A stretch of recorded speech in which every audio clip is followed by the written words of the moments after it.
কৃষ্ণ নামে যত পাপ হরে তার মানে এটি বোঝানো হয়নি যে একবার শুধু কৃষ্ণ বলবো আর আমাদের সমস্ত পাপ নষ্ট হয়ে যাবে এমন। হরে কৃষ্ণ।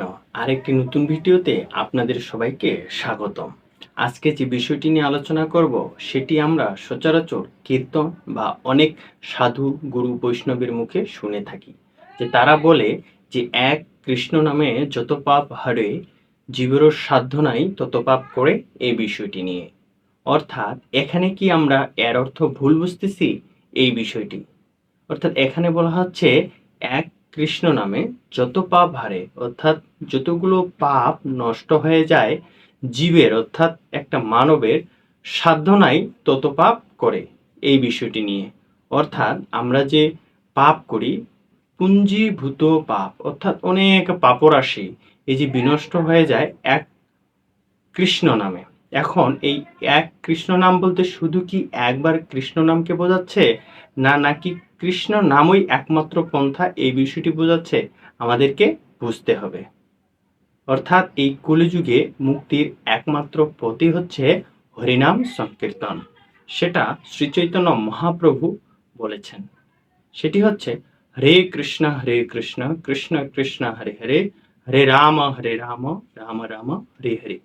এই কলিযুগে পাপময় জীবন থেকে মুক্তি পেয়ে বৈকুণ্ঠে যাওয়ার একমাত্র পদ হচ্ছে কৃষ্ণ নাম। একমাত্র পদ হচ্ছে কৃষ্ণ নাম। একমাত্র কৃষ্ণ নামই সম্ভব। এই কথাটি দিয়ে এই বিষয়টি বোঝানো হয়েছে। এবং এই কৃষ্ণ নাম আমাদেরকে অবশ্যই চারটি অপরাধ থেকে মুক্ত হয়ে নিতে হবে। সেই চারটি অপরাধ কি? নাম অপরাধ, ধাম অপরাধ, বৈষ্ণব অপরাধ আর সেবা অপরাধ। এগুলো থেকে মুক্ত হয়ে এই নাম নিতে হবে। তবেই আমরা এই যে কলিযুগ থেকে মুক্তি পেয়ে ভগবানের সান্নিধ্যে যেতে পারবো, অর্থাৎ বৈকুণ্ঠ ধামে যেতে পারবো, যেখানে গেলে আমাদেরকে আর পুনরায় আসতে হবে না। তাই এক কৃষ্ণ নামে যত পাপ হরে তার মানে এটি বোঝানো হয়নি যে একবার শুধু কৃষ্ণ বলবো আর আমাদের সমস্ত পাপ নষ্ট হয়ে যাবে, এমনটা নয়। কৃষ্ণ নামই, অর্থাৎ গৌরাঙ্গ মহাপ্রভু যে পন্থা দিয়ে গেছে সেই যে নাম, সেই নাম যদি আমরা করি তাহলে আমাদের মুক্তি হবে। এবং এই নাম অবশ্যই যে চারটি অপরাধের কথা বললাম সেটা থেকে মুক্ত হয়ে নিতে হবে।